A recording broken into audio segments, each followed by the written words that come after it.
नमस्ते, अभिवादन आपका इनोसेंट इन्वेस्टर के इस नए वीडियो में आपके लिए डिस्क्लेमर, उसके बाद प्योर टेक्निकल एनालिसिस करेंगे यस बैंक का। सब कुछ एक्सप्लेन करेंगे आपको कि इनके लिए सपोर्ट कहाँ है, रेजिस्टेंस कहाँ है और किस बेस पे आपको इसमें ख़रीदारी करनी चाहिए, किस बेस पे आपको इसमें होल्डिंग बनाकर रखनी चाहिए और किन किन लोगों को सेल कर देना चाहिए। ठीक है, बने रहिएगा हमारे साथ, सब कुछ एक्सप्लेन करेंगे। आपको यस बैंक का थोड़ा सा डेटा दिखाना चाहेंगे। अभी इनका जो रेट है 14 रुपये 25 पैसे का है। 2.5% के आसपास गिरावट हुई थी लास्ट ट्रेडिंग डे पर।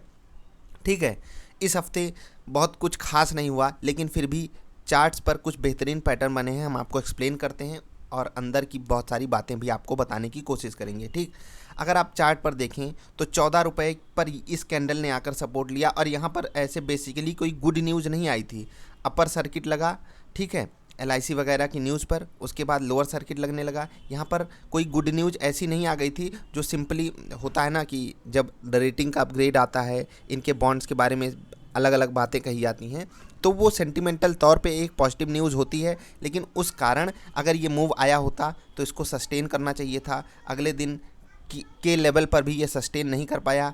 मतलब एक दिन तो बढ़िया मूव आया, उसके अगले दिन इसको ऊपर से प्रेशर जनरेट होता दिखा। देख पा रहे होंगे आप यहाँ पर कि जब तीसरे दिन यहाँ पर ट्रेड हुआ था इस न्यूज़ के बाद, तो वहाँ पर ऊपर से भयंकर सेल ऑफ आया था और यहाँ से हमको ये अंदाज़ा लगा लेना चाहिए था कि यस बैंक को ऊपर जाने में तकलीफ़ होगी। अगले दिन की ट्रेडिंग में रेड कैंडल बनी और उसने यस बैंक को एक रेंज में फंसा कर रख दिया, 16 रुपये और 14 रुपये की रेंज में। अब क्या ये रेंज बड़ी है? देखिए, आपके पास अगर 100 रुपये का कोई स्टॉक हो और उससे आप इसको कंपेरिजन करें तो यहाँ से ये 7 गुना हो सकता है। मतलब सिंपल सी बात सोचिएगा कि 100 रुपये का अगर कोई स्टॉक हो, उसमें जो मूव 14 रुपये का होगा वही मूव यस बैंक के लिए 2 रुपये का होगा। क्यों? क्योंकि यहाँ से आप कंपेयर कर सकते हैं, 14 × 7 करेंगे तो 98 to 100 के आसपास आता है।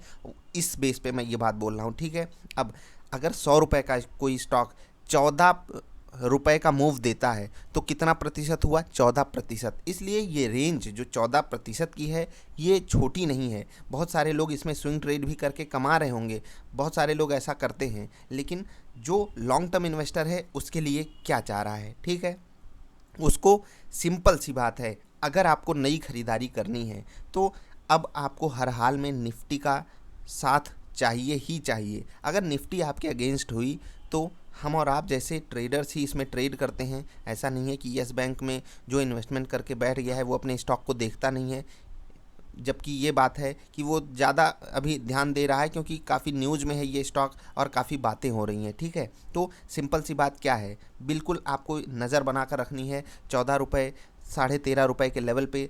अगर वहाँ पर ये सपोर्ट लेता रहा निफ्टी फ्लैट रही, फ्लैट का मतलब निफ्टी के लिए आप एक रेंज डिसाइड कर लीजिए कि निफ्टी 10,800 लेकर 11,500 के बीच में अगर ट्रेड करती रही तो यस बैंक इस सपोर्ट को नहीं तोड़ेगा। ठीक है, अब निफ्टी के लिए ऊपर जाने की अगर आपके पास संभावना दिखती है, आपकी ये पर्सनल चॉइस होनी चाहिए। ठीक है, कि निफ्टी जो है वो अभी जो रिसेंट हाइज बनाई है उसको तोड़कर ऊपर जाएगी तो आप लेंगे यस बैंक में। आप फ्रेश इन्वेस्टमेंट इस लेवल पर कर सकते हैं।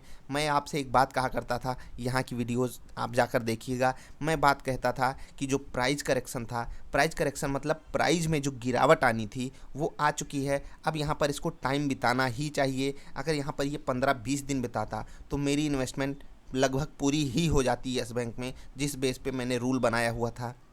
लेकिन यस बैंक इस लेवल यानी कि 12 रुपये या उसके नीचे उतना टाइम नहीं बिताया जितना मुझे उम्मीद थी। ठीक है, मैं यहाँ पर बिल्कुल गलत साबित हुआ था, मेरी इन्वेस्टमेंट भी कम हो पाई थी। मैंने आप लोगों को भी ये सलाह दी थी कि यहाँ पर अब आपको अगर यहाँ से 1 रुपये भी ऊपर बढ़ गया तो नहीं खरीदारी करनी है। यहाँ से मैं हमेशा बोला कि आपको अब नहीं लेना है, अब जितना भी आपका इन्वेस्टमेंट है उस पर आपको अपनी पोजीशन बना कर रखनी है। ठीक है, यहाँ कहीं तो मैं बिल्कुल आपको रेड अलर्ट भी दे रहा था कि बिल्कुल मत खरीदिएगा LIC के चक्कर में। अब यहाँ पर हो क्या रहा है, ये जो लेवल है, ठीक है, ये जो लेवल है ये इतना इम्पॉर्टेंट क्यों है? आप यहाँ पर देख पा रहे होंगे कि यस बैंक नीचे खुलता है, ऊपर जाता है, फिर से भयंकर सेल ऑफ आ जाता है इस कैंडल पर। यानी कि यहाँ पर बहुत तगड़े से रिटेल इन्वेस्टर ट्रैप हुआ था FPO आने से पहले की मैं बात कर रहा हूँ। ठीक है, बहुत बुरी तरीके से रिटेल इन्वेस्टर ट्रैप हुआ था। क्यों हुआ था? क्योंकि सबको ये पता था कि FPO में जब यस बैंक लिस्ट होगा तो एक प्रीमियम पे ही मतलब लिस्ट होना चाहिए,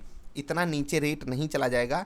कोई नहीं एक्सपेक्टेशन लगा कर बैठा था, और बहुत सारे लोग तो आपको ये भी कह रहे थे कि आप 25 से 30% का लिस्टिंग गेन्स पा सकते हो एफपीओ में। ठीक, ऐसा सिंपली कुछ हुआ नहीं, इसलिए रिटेल इन्वेस्टर यहाँ पर ट्रैप्ड है। अब यहाँ पर ट्रैप्ड होने का मतलब कि उसको अगर अपना रेट मिलता दिखाई देता है, अगर उसको कुछ बुरा समझ में आता है तो वो तुरंत अपना रेट आते ही बेचेगा। और बहुत सारे लोग ऐसे होते हैं, जब वो किसी स्टॉक में अपनी पोजीशन बना लेते हैं और उनका रेट जब वापस आता है तो वो एग्ज़िट के बारे में ही सोचते हैं। वो ये नहीं सोचते कि स्टॉक नीचे से यहाँ तक आया है, हो सकता है यहाँ से ऊपर भी जाए, उनको अपना रेट मिला, उनको एग्ज़िट चाहिए, क्योंकि उनका जो प्रीवियस प्लान था वो फेल हो चुका है। उनको बस लेकर 15-20%, 10%, 5% भी कई केसेस में लोग कमाने के लिए इतना बड़ा रिस्क ले लेते हैं। ठीक है, अब आप बिल्कुल सिंपल सी बात समझिएगा कि ऊपर जाने में इनको कितने रेजिस्टेंस का सामना करना पड़ेगा।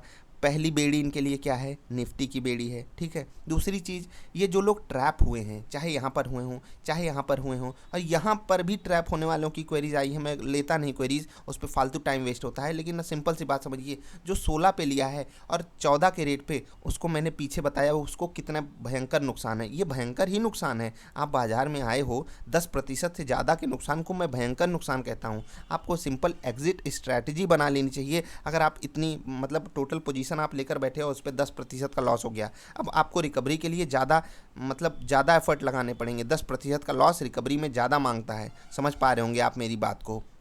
तो जो लोग भी ट्रैप हुए हैं उनको एग्जिट चाहिए हर हाल में। यहाँ से ऊपर जाने के कई सारे सिनेरियोज भी बन सकते हैं। पहला, एक ट्रिगर इनको मिल जाए, कोई बड़ा प्लेयर आ जाए और ख़रीदारी करने, इसके चांसेस बहुत कम हैं। अगले रिजल्ट में क्या हम उम्मीद लगा सकते हैं, देखिए कोरोना क्राइसिस चल रहा है, इसलिए आप रिजल्ट से भी बहुत ज़्यादा उम्मीदें नहीं लगा सकते। अब आपके पास आखिर में चारा क्या बचता है? आपके पास सिंपली एक ही चारा है, वो है होल्ड करने का अपने स्टॉक को।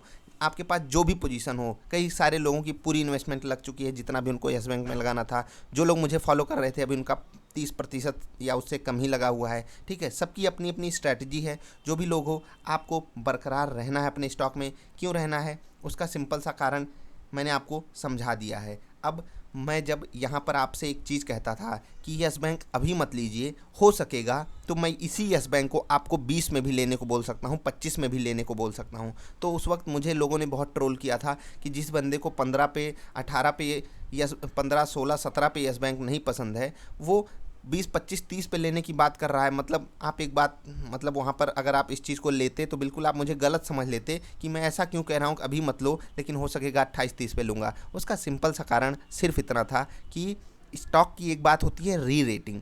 री रेटिंग किस चीज़ को कहते हैं?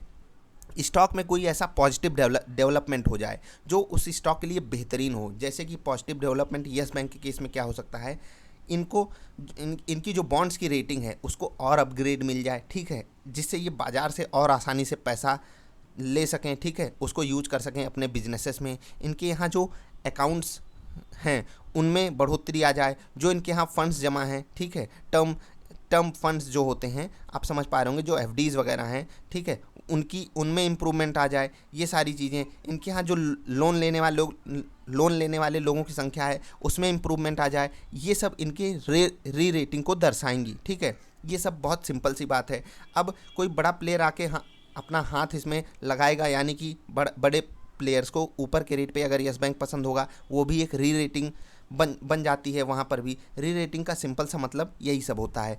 जैसे अभी रिसेंटली मैंने एक बात आपको बताई थी, रिलायंस के स्टॉक पे चलकर हम आपको बताएंगे ये कि जो रिलायंस का स्टॉक मुझे 1200 पे नहीं पसंद था, ठीक है, आप देख पा रहे होंगे 1200 पे नहीं पसंद था, वही रिलायंस का स्टॉक मैंने, आप जाकर पुरानी वीडियो देखिएगा, 1550 पे मुझे पसंद था। क्यों पसंद था?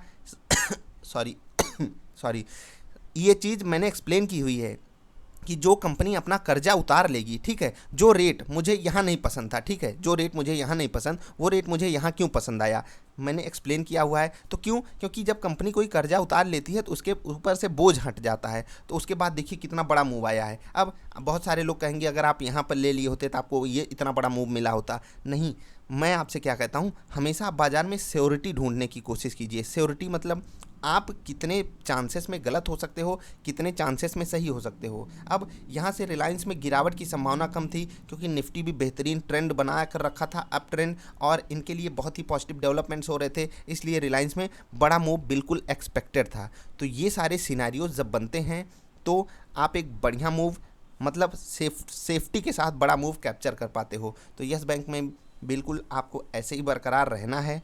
सिंपल सी बात है, मैंने आपको एक्सप्लेन कर दी। अगर आपको लगता है कि इसमें कुछ मतलब फॉल्ट है, जैसे कि मैंने आपको टेक्निकल बातें बताई कि रेजिस्टेंस इनको कहाँ कहाँ मिलेगा। रेजिस्टेंस तो इनके लिए 14.5 से लेकर 17-18 रुपये तगड़ा है। अगर ये यहाँ पर LIC ने अपनी खरीदारी नहीं की होती तो इनको भयंकर रेजिस्टेंस का सामना यहीं पर करना होता, यहीं से रिवर्सल आ जाता। ठीक है, क्योंकि LIC की न्यूज़ आ गई थी, इसलिए यहाँ पर अपर सर्किट लगते रहे लगातार रिटेल इन्वेस्टर की डिमांड के कारण, और वही रिटेल इन्वेस्टर यहाँ पर ट्रैप होकर रह गया है। यही लॉजिक है, मैंने आपको समझा दी। ऊपर जाने में क्या सिनारियोज बन सकते हैं, 14 रुपये का सपोर्ट अगर ये तोड़ते हैं तो कहाँ पर थमेगा, बिल्कुल वो तो सबको पता है, एकदम यूनिवर्सल बात है। वो कभी और एक्सप्लेन करेंगे, ये बात तो आपको पता ही होगी। मिलेंगे फिर से यार।